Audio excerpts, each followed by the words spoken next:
everyone, welcome back to Relax with Animal Facts. I am Stef Wolfe, and today I am going to be learning with you about our furry, scaly, or possibly even slimy friends. And in today's case, I cannot think of an animal that more fits into this slimy category, because we are covering the oh-so-wonderful Moray Eel. This is a very special listener episode dedicated to Tiffany, who wrote in and requested this magnificent creature. So I hope you enjoy your episode, Tiffany, and thank you for taking the time to write in.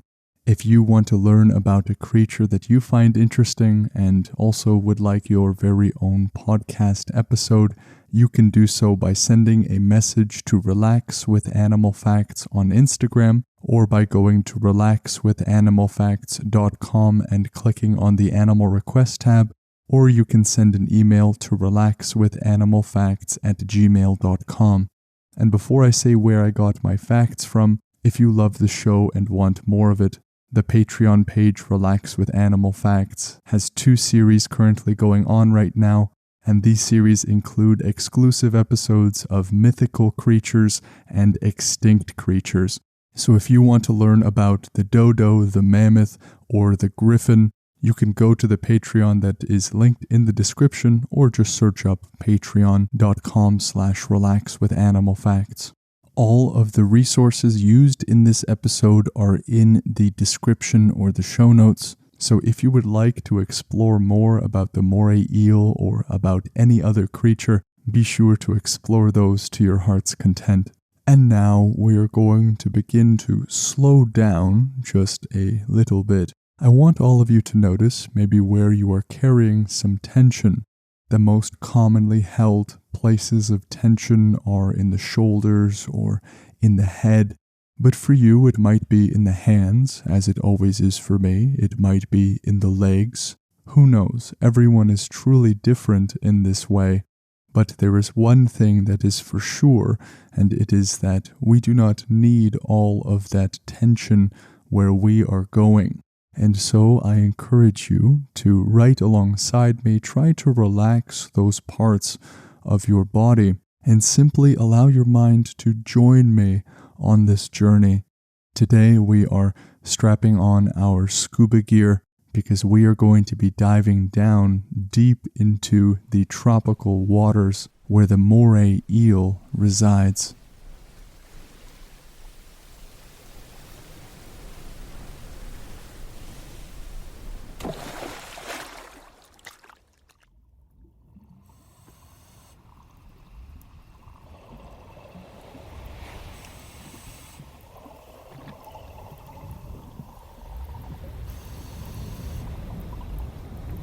Today we are paddling down deep into the temperate waters, and what we are approaching is nature's elegant maze, and that is the coral reef. And we can see all of the ocean life here carrying on as if we were not even there. The fish swim near and by, but what we are here for is that large head that is popping out of the crevice of this wonderful coral reef. This creature is the Moray Eel. It is part of a family of eels that is distinguished from others by their very large heads, their pharyngeal jaws, and their coloration that can be mesmerizing or hypnotizing.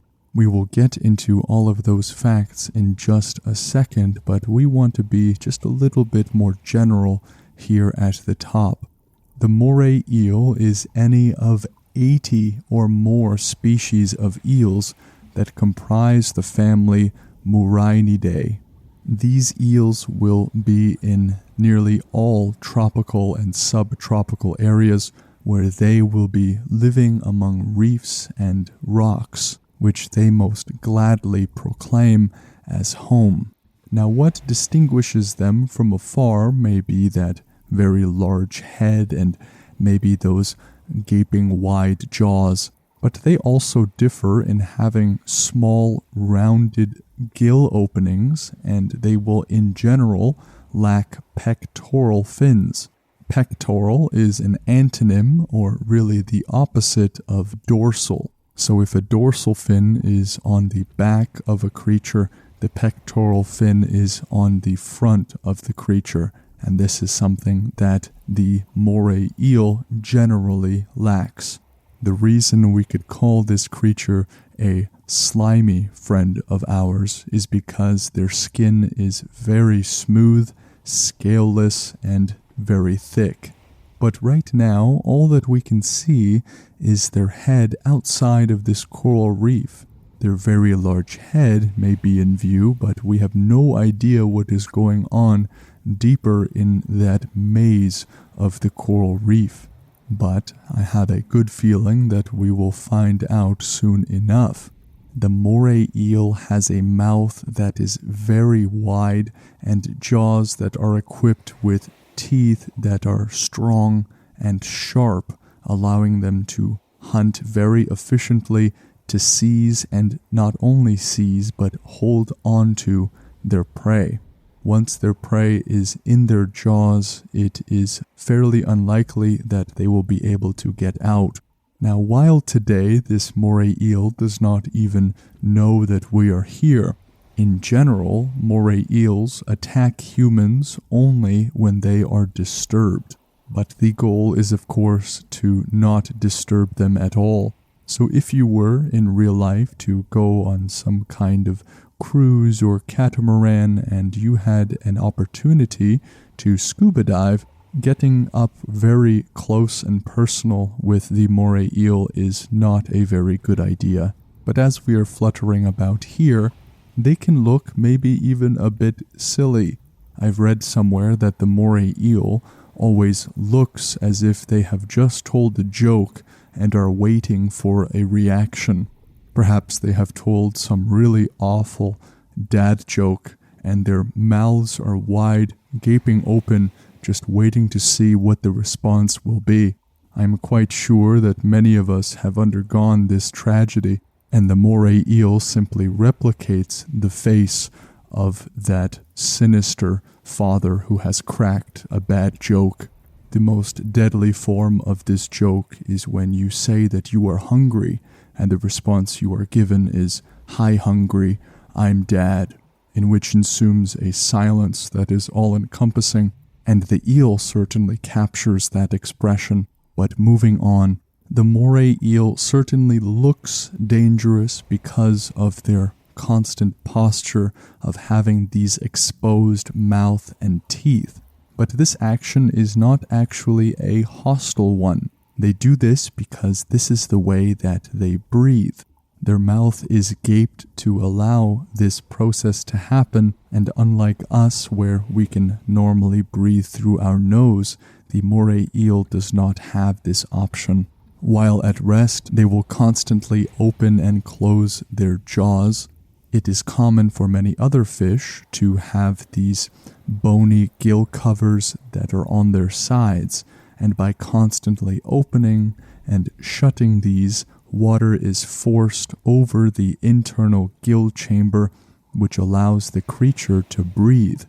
The moray eel, however, has no such thing, so they have to manually and orally pump down water in very large gulps or not breathe at all, and of course die. So this is not a defensive or aggressive form of posturing as we are here looking at this beautiful creature, but it is simply the mechanism they need to breathe. And now this moray eel is, for a moment, coming out of its crevice. It is likely going to look for a different spot in the coral to call home, but as they are coming out of this hole, you'll notice that for some seconds it seems as though there is a trick going on. There is more and more eel than perhaps you would think. This particular moray eel is the Thursoidea macrurus, as we are today swimming in the Pacific Ocean, and this creature is known to grow about 3.5 meters. That's about 11.5 feet long. In general, the moray eel will not exceed a length of about 5 feet or 1.5 meters, but today we are looking at a true gargantuan of the moray eel. So this eel coming out of this coral crevice seems to be pouring out like liquid. There is so much of this eel that is hidden beneath the surface. The biggest morays can weigh more than 66 pounds, that being more than 30 kilos. And now that this moray is out in the open, we can get a much better look at this mesmerizing pattern. If you watch any documentaries that sport the moray eel, you are sure to be shown a variety of patterns and have a greater grasp of the sheer size of this eel.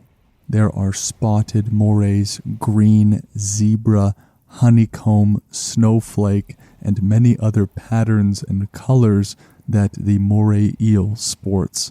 The green moray eel, which has the scientific name Gymnothorax funebris, is actually blue, but it has a coating that is this slimy yellow substance that makes them appear green. So this is how the blue moray eel becomes the green moray eel, simply through this slimy yellow coating. Either way, the green moray eel is seen most commonly in that green color, and so I have no problem with this distinction. Morays will generally come out at night to feed, but they will prefer those small spaces and hiding places in rocks and caves during the day. And when they do feed, they will eat all sorts of fish, cephalopods, and crustaceans. They do have to be careful because they are not the apex predators of the area and will sometimes be targeted by barracudas, sharks, sea snakes, and groupers. All of these predators are fairly large, which makes the hiding in the coral reefs a perfect solution for this agile and slippery creature. And to eat these fish and crustaceans and cephalopods, they will use something that is very unique to them, and that is their pharyngeal jaws. They have a second set of teeth in the back of their throat that can come forward when it comes to grasping prey. So they have not just one set, but 2 sets of teeth. So this second set of teeth, this second jaw, will be used like a ballistic weapon, thrashing out quickly to catch their prey. And these are housed in the eel's throat, ready to come out whenever prey comes near. Now the teeth that we are seeing on this moray is curved and gives them that really ideal way of snagging up fish and ensuring that they don't escape. But there are a few varieties, like the zebra moray, for example, that will prefer to dine on crabs, mollusks, clams, and sea urchins. And of course, many of these are not exactly soft. All morays seem to have very strong jaws, but certain morays will have these specialized teeth that are more blunt than some of the other species, especially the one that we are covering. Today, morays are eaten in some of the areas of the world. The Muraina helena, which is found in the Mediterranean, was a delicacy of the ancient Romans, but it is important to note that they can oftentimes be toxic. The reason this is the case is because of a mechanism known as bioaccumulation. Over time, predators, they tend to accumulate the toxins from the foods that they ingest. There can be fish, for example, that are entirely herbivorous in their diet, meaning they eat no other fish or insects.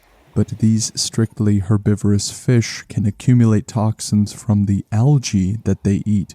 And as these toxins move up the food chain, for example, if a herbivorous fish is full of certain toxins from algae and then is eaten by a bigger fish, and then that fish is eaten by a larger fish, the concentration of the toxicity increases each time. In fact, there is a documented case in which one Moray eel poisoned nearly 60 people who had a piece.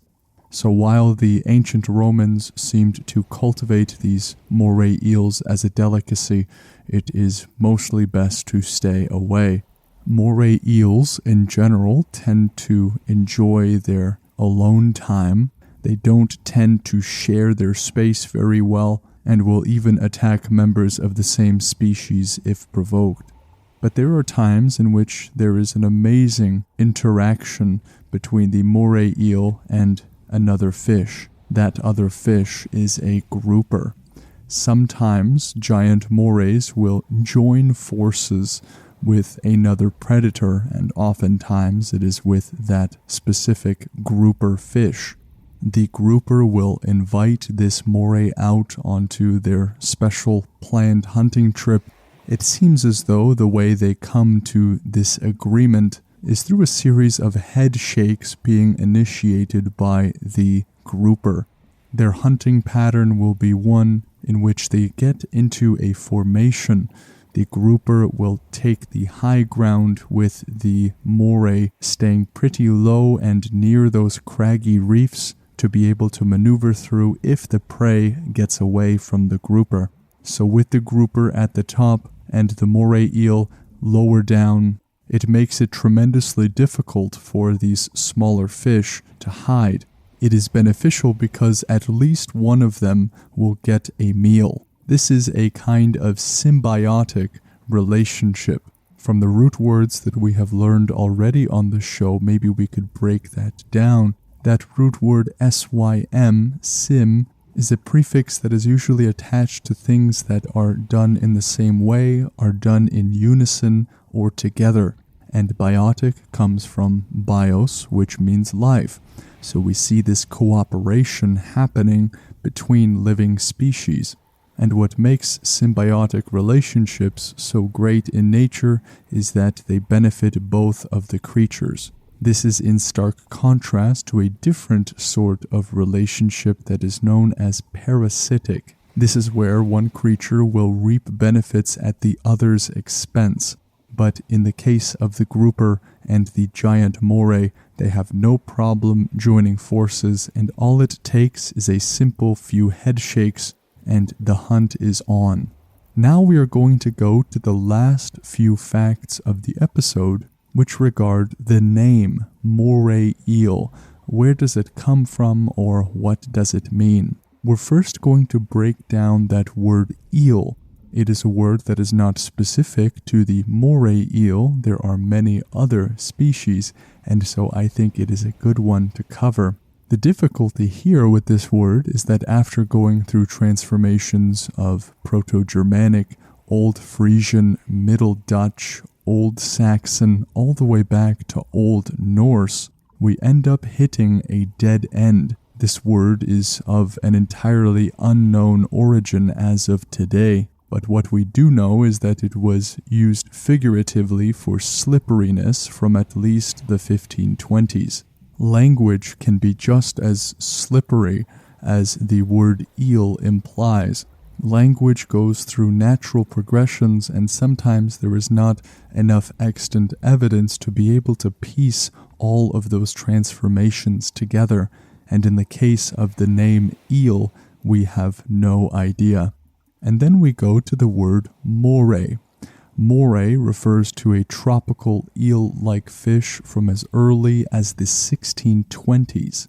If we remember from an earlier fact, we know that the ancient Romans ate the moray eel, and so it would make sense if they had some sort of word for it, and they most certainly did. It comes from a Latin word, murina, which means sea eel or lamprey, and that links back to a Greek word, smirina or smiros, that means sea eel. So the moray is a lot easier for us to track because of its prevalence in ancient history, especially with the Goliath civilizations of the Greeks and the Romans. Now let us move on to the review portion of the episode. This is where I read a review from one of you very special listeners out there, and in today's case, we are reading one from Froggy McGee, who has a great name and is writing all the way from the United States of America. And Froggy writes, Stef Wolfe has an incredibly soothing voice and speech pattern. I dare anyone to stay awake while listening to this. The material is intriguing and makes one want to keep listening, but Mr. Wolfe exudes a level of serenity which cannot be resisted. Thank you, Froggy, for the very kind and for the very well-crafted review. I am so glad, Froggy, that you enjoy the show and are so confident in its ability to put people to sleep that you not only use some very kind words to describe the show, but even provoke and dare anyone to even try to stay awake during it. Now, I am aware of many of you who decide not to sleep, but rather, so I've been told, prefer to stay wide-eyed awake during the whole thing. All I have to say is that I am so grateful that I host a show in which, whether I am making people fall asleep or to be wide awake, that they are both a good thing. Normally, if somebody's podcast was putting you to sleep, that would be a problem, but I do not have to worry about that. If you want to leave a review like Froggy did, I absolutely encourage you to do so. If the show has helped you and you want to help it grow with feedback and with reviews, your generosity does not go on unnoticed. In fact, we just passed 300 reviews worldwide. I cannot tell all of you how much your reviews have helped mold, shape, and grow the show. The very fact that we changed the format, for example, was because of reviews that were very critical and very helpfully critical. And so that is why feedback from you guys is so important to me.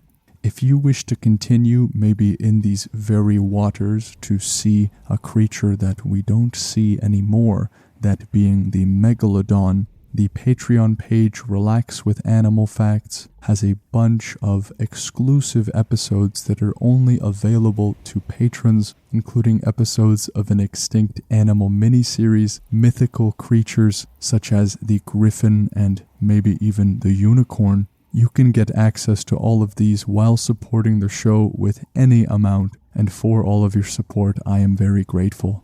Again, if you would like to send a request into the show or just to reach out to say how much you like the show or don't like it, you can send a message to Relax with Animal Facts on Instagram. You can submit through the relaxwithanimalfacts.com website by clicking on the Animal Request tab, and you can always send an email directly to relaxwithanimalfacts@gmail.com. What a wonderful time it has been learning about the Moray Eel with you. I have to say that my respect for this creature has only increased all the more.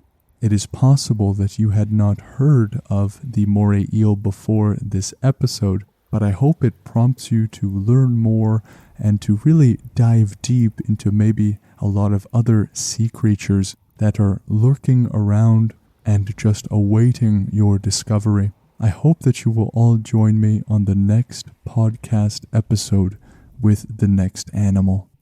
Take care.